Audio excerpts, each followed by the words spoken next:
అందరికీ నమస్కారం.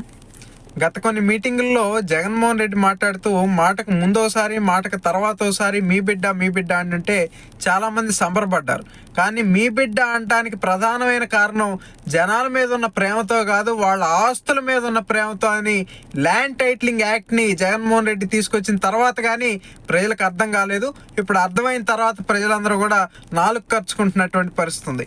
ఇదే జగన్మోహన్ రెడ్డి పొరపాటున కనుక మళ్ళీ అధికారంలోకి వస్తే ఇప్పుడు ఆస్తి పత్రాలు లాక్కుంటానంటున్న జగన్మోహన్ రెడ్డి రేపు మీ బిడ్డను కదా, మీ ఆస్తిలో నాకు కూడా వాటా ఉంటుంది, నేను వాటిని తాకట్టు పెట్టుకోవచ్చు అని అన్నా కూడా ఎవరు ఆశ్చర్యపోవాల్సినటువంటి అవసరం లేదు. కాబట్టి ఈసారి ప్రజలందరూ కూడా ఐక్యతతో అప్రమత్తంగా సైకిల్ గుర్తుకు ఓటేసి చంద్రబాబు నాయుడు గారు గెలిపిస్తే ఆయన ముఖ్యమంత్రి అయిన తర్వాత పెట్టబోయే రెండవ సంతకం ఈ ల్యాండ్ టైటిలింగ్ యాక్ట్ రద్దు అని ఈ సందర్భంగా తెలియజేస్తున్నాం.